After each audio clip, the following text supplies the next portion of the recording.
Assalamualaikum warahmatullahi wabarakatuh. Selamat datang di channel Fauzi Ghanim bersama saya Fauzi.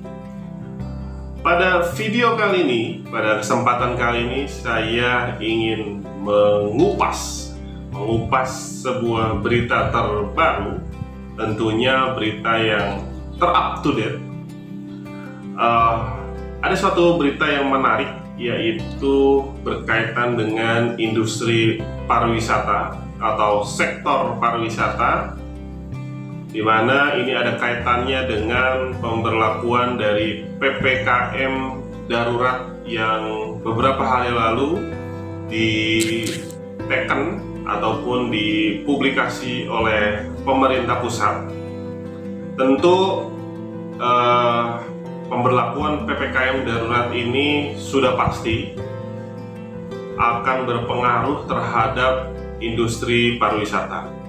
Tidak hanya itu, sebelum dari pemberlakuan PPKM darurat ini, tentunya dengan 1 tahun lebih, hampir 1,5 tahun, pandemi berlaku di Indonesia, bahkan di seluruh dunia, itu sudah membuat kondisi sektor pariwisata sangat tertekan dan sangat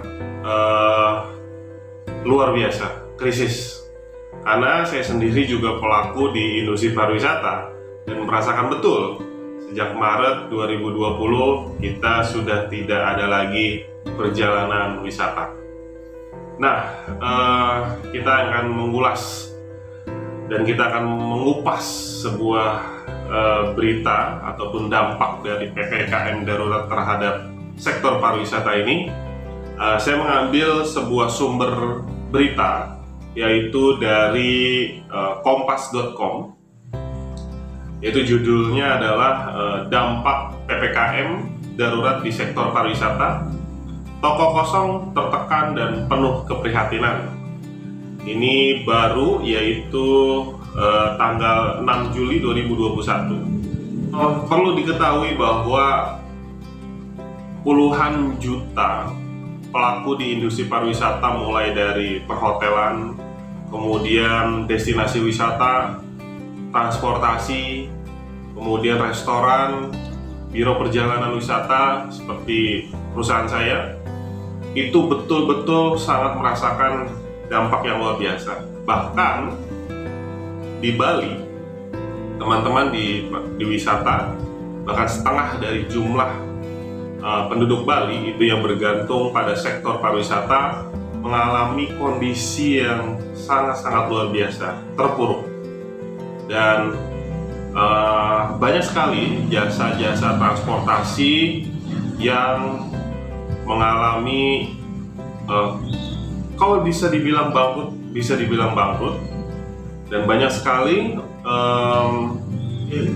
transport ya, mobil-mobil yang terpaksa harus diambil oleh pihak leasing. Nah, saya coba bacakan lebih dahulu.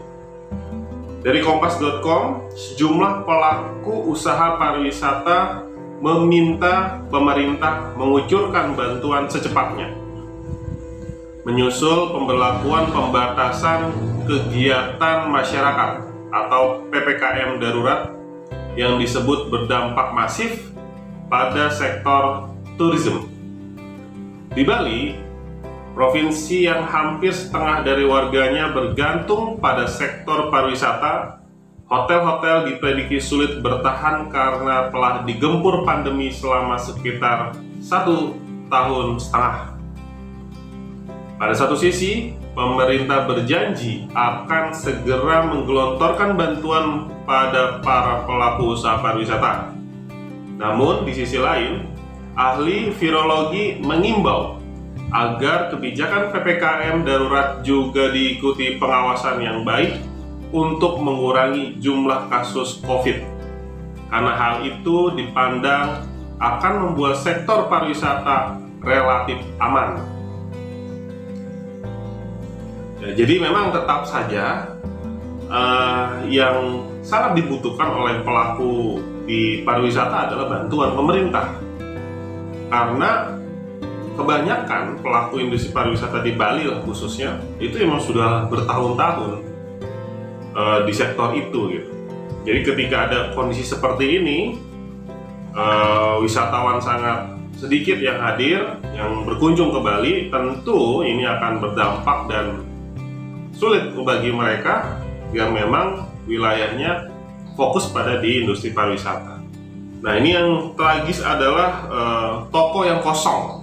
Jadi luar biasa, tempat perbelanjaan di Bali khususnya itu sangat-sangat terdampak. Tidak hanya di Bali ya, hampir seluruh destinasi wisata yang khususnya di Jawa Bali itu terdampak. Dan dari tanggal 3 sampai tanggal 21 itu banyak yang tutup. Jadi otomatis selama 2 minggu ini banyak orang yang tidak mendapatkan penghasilan. Sepanjang Jalan Kartika Plaza Kuta Bali, Senin 5 Juli 2021 terlihat lengang. Deretan toko-toko souvenir dan barang kesenian menutup semua gerainya. Hanya terlihat sekitar 3 toko yang buka. Salah satunya toko pernak-pernik milik Rohana, 53 tahun, yang kosong tanpa seorang pun pengunjung. Rohana mengatakan sejak awal pandemi mendapatkan seorang pengunjung satu saja sangat sulit. Ini satu saja sangat sulit saat pandemi ya. Kadang-kadang kosong 6 hari nggak ada apa-apa. Jadi selama 1 minggu itu nggak ada apa-apa. Meski tak dikunjungi wisatawan, ia tetap membuka tokonya yang sebelum pandemi bisa memberikan pemasukan sekitar 3 juta rupiah per hari karena kontrak toko yang masih berjalan. Dulu bayar 1 miliar untuk 10 tahun, baru jalan 3 tahun, lalu COVID sampai sekarang. Jadi luar biasa ya, sudah investasi 1 miliar. Jadi coba bayangin nggak sedikit ini. 1 miliar itu 10 tahun berarti 1 tahunnya 100 juta. Berarti 1 bulan sekitar 10 juta. Dia harus save ya untuk biaya sewa. Dengan kondisi pandemi yang sudah 1 tahun ini pasti rugi lah, nggak akan ketutup. Kemudian ia kini hanya hidup dari tabungan. Keluarganya di Madura pun kerap menyumbang beras kepadanya agar ia bisa bertahan hidup. Rohana adalah salah satu dari sekitar 2 juta atau sekitar setengah dari seluruh warga di Bali yang menggantungkan nasib pada pariwisata. Jadi setengah yang tadi saya katakan, setengah dari penduduk ataupun warga di Bali memang menggantungkan hidupnya pada sektor pariwisata. Coba bayangkan 2 juta ya, ini di Bali ya, 2 juta orang harus, ini nggak kebayang nih. Saya aja udah 1,5 tahun ya, tapi insya Allah kita masih bisa bertahan hidup lah. Pemerintah sempat mewacanakan kegiatan work from Bali dan wisata vaksinasi di Bali. Tapi kegiatan itu ditunda akibat melonjaknya kasus COVID-19 secara nasional yang membuat sejumlah rumah sakit kewalahan. Jadi memang sudah sempat ada nih ya, sudah sempat ada program yang mau dicanangkan di bulan Juli ya. Saya juga pernah baca waktu itu akan ada work from Bali. Jadi orang pegawai ASN dari Jakarta itu bekerja selama beberapa minggu di Bali. Enak ini, bekerja di Bali, digaji, ya, dikasih biaya kerja di sana. Ini luar biasa. Nah itu untuk apa? Untuk membantu para pelaku wisata di Bali supaya bisa pulih sebetulnya programnya. Di Bali, jumlah kasus COVID mencapai di atas 300 per hari. Padahal sebelumnya jumlah kasus ada di kisaran 100 per hari. Perhimpunan Hotel dan Restoran Indonesia (PHRI) Bali mengatakan hotel-hotel akan sulit bertahan jika situasi COVID Indonesia tidak membaik. Saat ini saja, menurut lembaga tersebut, hotel bintang 3 hingga 5 sudah kehilangan miliaran penghasilan per bulan. Wah, luar biasa ini. Jadi ini miliaran per bulan, luar biasa ya. Hotel tidak bisa survive. Hotel kalau ingin break even point, survive itu tingkat hunian atau okupansi 40%. Ujar Wakil Ketua PHRI Bali I Gusti Ngurah Agung Rai Suryawijaya.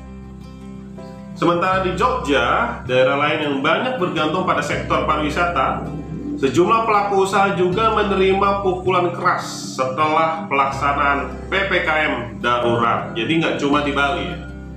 Jadi pemberlakuan PPKM darurat ini hampir merata di seluruh wilayah yang memang kehidupannya atau masyarakatnya banyak yang bergantung pada sektor pariwisata. Selain Bali, Jogja, tentu ada lagi seperti misalkan Malang, Bandung juga. Benediktus Yanuarto, warga Yogyakarta, menceritakan sulitnya ia menjalankan toko kopinya yang terletak di dekat Universitas Gadjah Mada. Jadi ini sektor ini ya, kuliner ya, pemilik warung kopi sangat sulit. Kerugiannya sekitar 60-75% sejak pandemi. Wow. Kami berharap kebijakan pemerintah yang dukung dunia usaha, misalnya selama pandemi untuk potong biaya pajak. Jadi ini minta dipotong pajak ya. Di Sleman itu ada pemotongan, di kota itu harus tetap bayar pajak. Itu kan memberatkan untuk kita-kita. Oh iya, memang ya itu dia. Jadi pemerintah memang harus betul-betul bagaimana memberikan solusi kepada masyarakat, kepada warganya tentunya. Karena itu juga kan sebagai amanat undang-undang ya, mana kesejahteraan masyarakat itu harus diutamakan. Nah, pada kondisi kita tarik hanya di sektor tersempit lah, di salah satu sektor di Indonesia yaitu di pariwisata, tentu ini harus diperhatikan. Kenapa tadi di Bali sekian ribu unit mobil pariwisata harus ditarik oleh leasing? Karena support dari pemerintah terkait dengan penghitungan ulang dari cicilan itu juga tidak mensupport ya, karena cukup lama. Sedangkan pihak leasing juga ya mau untung kan, mereka juga sulit gitu kan. Makanya ya akhirnya banyak unit-unit yang ditarik. Nah, ini sebetulnya harus diberikan solusi oleh pemerintah. Nggak tahu lah, walaupun sudah ganti menteri, tapi masih belum bisa terselesaikan karena sulit dan rumit ya. Kita harus benar-benar menunggu COVID ini benar-benar selesai, maka industri pariwisata akan kembali pulih. Mereka perlu makan. Wakil Ketua PHRI Bali I Gusti Ngurah Agung Rai Suryawijaya mengharapkan pemerintah mempercepat pemberian bantuan sosial dan stimulus pada pelaku usaha. Entah berupa sembako, entah bantuan sosial tunai, atau bantuan langsung tunai (BLT). Karena ini pandemi tanggung jawab negara, dan negara sudah memutuskan PPKM darurat pula. Jadi negara sudah disalahkan ini. Karena atas pemberlakuan PPKM darurat, jadi harus disalahkan. Jadi sebagai kompensasi yang dituntut oleh Wakil Ketua PHRI Bali itu adalah bantuan sosial tunai atau bantuan langsung tunai. Tapi sepengetahuan saya, Menteri Pariwisata dan Ekonomi Kreatif Sandiaga Uno juga sudah memikirkan sekitar berapa triliun akan digelontorkan untuk sektor pariwisata atau pemulihan dalam bentuk bantuan-bantuan yang akan disalurkan sepertinya. Saya baca beberapa waktu belakangan. Ia mengatakan penerapan PPKM kali ini akan meningkatkan lagi jumlah warga yang tak memiliki pekerjaan. Mereka karena tinggal di rumah, ini tentu mereka perlu makan. Ini masalah perut supaya mereka bertahan hidup. Dan seperti saya juga sama, bertahan dari hidup, bertahan hidup untuk sekedar minimal makan ya, perut tidak kosong. Ini tentu harus difikirkan oleh pemerintah. Tertekan penuh keprihatinan. Dalam konferensi pers Senin 5 Juli 2021, Menteri Pariwisata dan Ekonomi Kreatif Sandiaga Uno mengakui dampak pembatasan sosial terhadap pariwisata masif. Saat ini sektor itu disebutnya tertekan dan penuh keprihatinan. Maka itu, ia mengatakan pihaknya telah mengajukan pemberian bantuan hibah pariwisata. Nah, ini yang tadi saya sebutkan ya. Dana hibah pariwisata kita ajukan ke Komite PEN Pemulihan Ekonomi Nasional sejumlah 3,7 triliun rupiah. Nah, ini yang tadi dijanjikan oleh Menteri Pariwisata. Ya, mudah-mudahan tepat lah. Mudah-mudahan tepat, tidak salah sasaran, dan yang menerima betul-betul penerima yang memang bekerja di sektor industri pariwisata. Nah, jadi seperti itu kondisi di sektor pariwisata akibat pembatasan aktivitas masyarakat secara masif ya di seluruh Jawa dan Bali. Tentu ini menjadi pukulan yang sangat sangat luar biasa, dan pukulan ini juga berkali-kali dirasakan oleh para pelaku industri pariwisata yang sebelumnya sejak awal 2020 sudah terpukul, kemudian dilanjutkan oleh buka tutup pemberlakuan pembatasan sosial ya yang sudah dilakukan oleh pemerintah, seperti misalkan pada saat Lebaran, pada saat Tahun Baru.